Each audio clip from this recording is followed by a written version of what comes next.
If you're a fan of Formula One or movies that just give you that good adrenaline rush and leave you on the edge of your seat, then Apple TV's F1 the movie is one to add to your watch list. With me now is the film's driving sequence choreographer, Luciana Bacchetta. Luciana, thank you so much for joining me today. Good morning. Thanks for having me. Of course.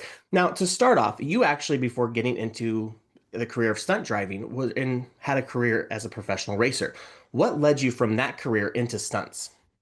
It happened by chance, really. I was racing, I was pushing on with it, and then one day a call came up to do some driving in Mission Impossible 5, and um, I didn't do much. Like it was a really small role, but that was like my introduction to movies. And when I first got there, I really loved it. I really loved seeing the whole world and how it happened and what went on behind the scenes. Yeah. I mean, that's awesome. What a great franchise to start with, too. And you Yeah. even did more Mission Impossibles after that, including other films such as The Mummy, Spider-Man Far From Home, and quite a few other big films. So, Yeah. what is it like getting to step from the role of stunt driver and performer, though, into now for F1 lead sequence choreographer? Well, it was great to have that experience in those other movies because I got to see the world, I got to see the process, and then the Formula One movie came about, and I got to let my two worlds collide, so racing and movies. So it was really fun to be able to put my racing knowledge, everything I'd learned throughout my career, into this movie and try and make the sequences super realistic, train Brad and Damson to drive. It was all just such a fun experience.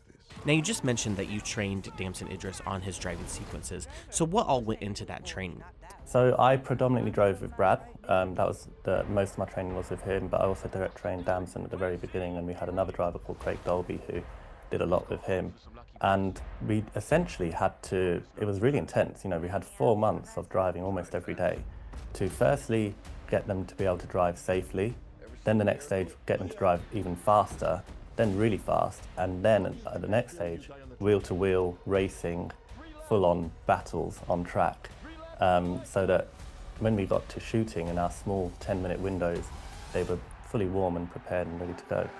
So, for the driving sequences, how much of that did Pitt and Idris actually do themselves? All of it.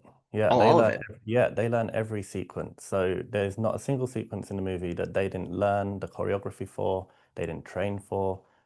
Everything that we did as stunt drivers, they also did it. So we had their coverage, which was intense at times because that meant at Las Vegas, for example, the track was so dirty, so it hadn't been used. It's a street, and we went out before anything had gone out, so it was super dusty. And we had Brad like going out and there's dust kicking up everywhere.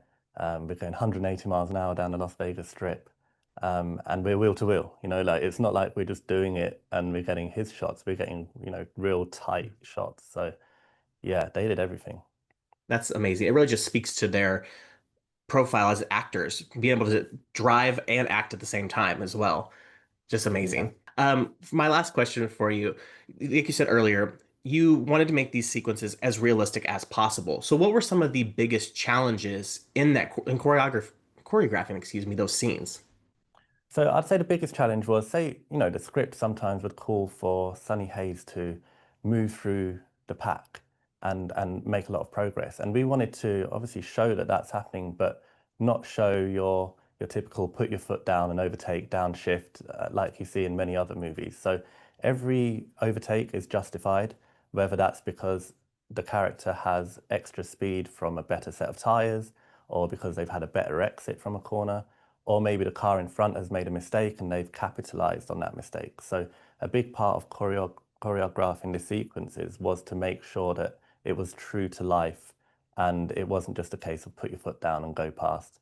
And then we wanted to be have like flair with it and make it cinematic and make it look like, make it look spectacular. So we had a lot of fun being able to put in these overtakes that, happen in racing in real life, but maybe not in 2 hours of racing. We were able to put like all the cool moves together.